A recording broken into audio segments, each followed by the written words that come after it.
अस्सलाम वालेकुम व्यूवर्स। ना ज़्यादा मसाला ना कोई मुश्किल तरीका, पाए ऐसे बनाएंगे कि शोरबा देखकर ही भूख लग जाएगी। खुशबू ऐसी कि हम साहिब भी पूछेंगे कि आज खाने में क्या पक रहा है।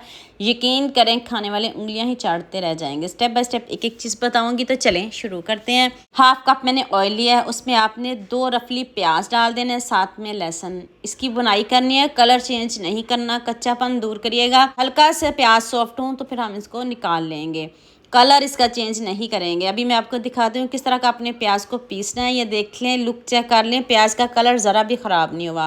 वो तेज़ पत्ते शामिल कर देने और साथ में अपने पाए शामिल कर दें। ये मटन के पाए हैं, तो इधर हम इसकी इतने अच्छे से बुनाई करेंगे, बहुत अच्छे से बुनाई करेंगे, क्योंकि अभी धोए हैं, थोड़ा इसमें पानी है, इसलिए बुनाई में थोड़ी सी मुश्किल है। पानी खुश्क हो जाता है तो इतने अच्छे से इसकी बुनाई होगी। उसी ऑयल में आपने पाए डाल देने और साथ में 1 कप दही लें, उसमें 1 चम्मच नमक, 1 चम्मच लाल मिर्च का पाउडर, हाफ टी स्पून हल्दी पाउडर और 1 टीस्पून आपने इसमें गरम मसाला पाउडर डालना है। कम डालिएगा, भी बहुत ज़्यादा नहीं डालिएगा, ज़्यादा मसाले इसमें नहीं जाएंगे। तो अब आपने इसमें पिसी हुई प्याज और साथ में जो लहसुन हमने सबसे पहले फ्राई किए हैं वो डाल दें। अब साथ में पाए की भी बुनाई होगी। लहसुन प्याज तो पहले ही हमारा डन है और उसका कच्चापन का तो कोई मसला ही नहीं है। तो साथ ही हम इसमें दही डाल देंगे।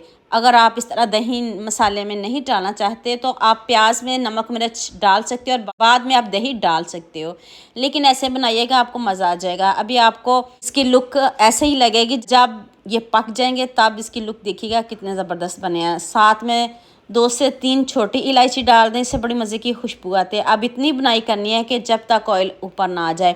यहाँ मैं आपको याद दिला दूँ, अगर आपको मेरी रेसिपीज़ पसंद आ रही हैं तो जल्दी से मेरे फेसबुक पेज को भी फॉलो कर लो और साथ में मुझे यूट्यूब पे भी सब्सक्राइब कर दो। ये एक तरफ से प्यार होता है, मोहब्बत होती है, खुशी होती है कि आपको मेरी रेसिपीज़ पसंद आ रही हैं। ऑयल ऊपर आ गया है तो अब मैंने इसमें 1.5 चम्मच धनिया पाउडर रोस्ट करके डाला है फ्रेश। तो आप भी फ्रेश डालिएगा, इससे बड़े मज़े की खुशबू आती है। आपका सारा किचन खुशबू से महक उठेगा, जितने मज़े की खुशबू आ रही है। तो अब मैंने इसमें 2 लीटर पानी शामिल किया है गर्म करके। आपने भी डालना है ताकि आपके जो पाए हैं ना वो उनकी लुक ख़राब ना हो। इतने टेस्टी बनेंगे, इतने यमी बनेंगे, आप खाने से हाथों को रोक नहीं पाएंगे।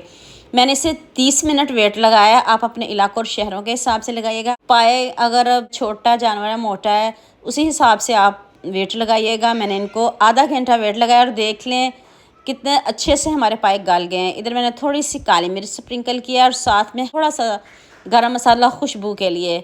लीजिए जी, मज़ेदार से हमारे पाए डन है। नाश्ते में खाएं, जैसे मर्ज़ी इसको बनाएं, आपको मज़ा आ जाएगा। और हाँ, मुझे जल्दी से ये भी बता दिया मुझे किन किन मुल्कों और किन किन शहरों से देख रहे हैं। मुझे बहुत खुशी होती है जब आपके फेसबुक और यूट्यूब पर खूबसूरत से कमेंट पढ़ती हूँ। आप सबका खूबसूरत कमेंट करने का बहुत बहुत शुक्रिया। और आप सबके लिए भी दिल से दुआ मेरी, आप भी हमेशा खुश रहें और हमेशा मेरे साथ ऐसे ही जुड़े रहें। ग्रेवी अगर आप कम रखना चाहते हो तो रख सकते हो, लेकिन पाए शोरबे वाले ही अच्छे लगते हैं। साथ में शोरबा और साथ में बोटे हो तो ऐसे ही मज़ा आता है। तो आपने सबके साथ शेयर भी करना, लाइक भी करना, प्यारे प्यारे कमेंट भी करने हैं। देख लें कितने अच्छे से पाए जो हैं वो गल गए हैं।